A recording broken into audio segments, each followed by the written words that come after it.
time with Devante. I've been working on this case for a number of years, both behind the scenes as his lawyer and then sort of behind the scenes again. But I've gotten to know Devante really, really well. And I talk about a blessing. It's been a real blessing to unfortunate circumstances, but to get to know Devante and his family has been a real blessing in my life. This is a young man that is surviving enormous adversity. He went into jail when he was 14 years old. He went into prison when he was 15 years old. This is not a place for a 14 or 15-year-old to be, especially one who's committed no crime, done nothing wrong. He has been subjected to some horrendous practices of the Michigan Department of Corrections. He has had people trying to influence him, gang members and other people who have worked very hard to draw him into their activities in the prison. And as you might imagine, there's a lot of threats when you're in prison, especially if you're a young person. You face a lot of potential adversity. And Devante has shown enormous strength. Enormous is not even a big enough word. I don't even know what the word is. The strength and the courage that this young man has shown is truly nothing short of remarkable. And I think that's in large part, if not all part, due to his mother. His mother has been a constant source of strength for Devante. She struggles, she has all her children. I know she loves all of them very much. We talk about all the time what a struggle it is to take care of everybody. But Devante is the one, who might need a little extra assistance. He needs those secure packs, he needs money on his phone so he can keep in contact with people, because it's very isolating. Devante's in a very high security level, and he is isolated by himself 23 hours a day.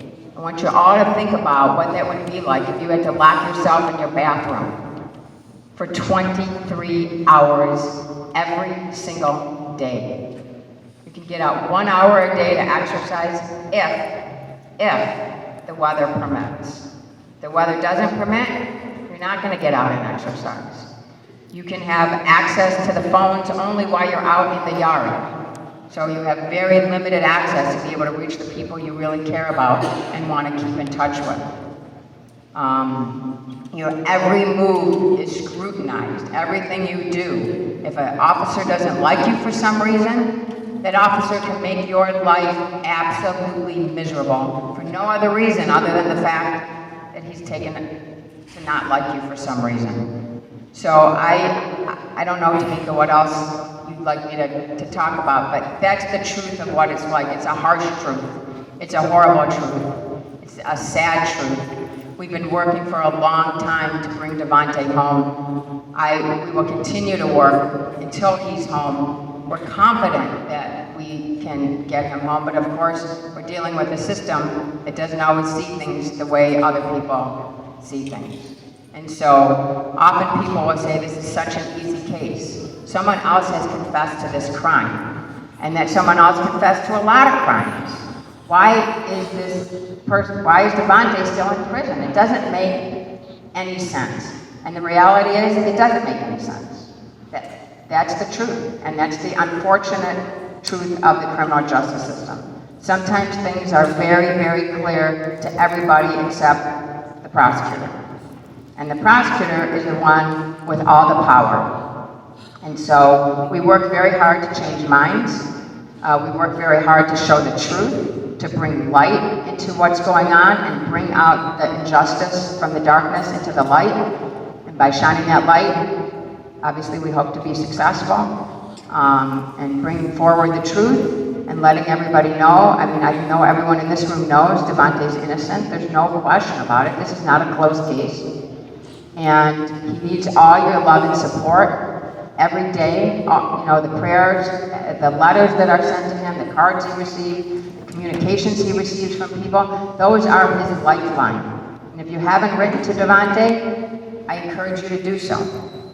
Send him a card, send him a letter, just drop him a line. Don't be shy. Don't say, oh, I don't know him, what would I say? Say hi. Say, I went to a prayer breakfast, I heard about your case. I want to be here as a friend for you. I want to support you. I want to just be there to support you.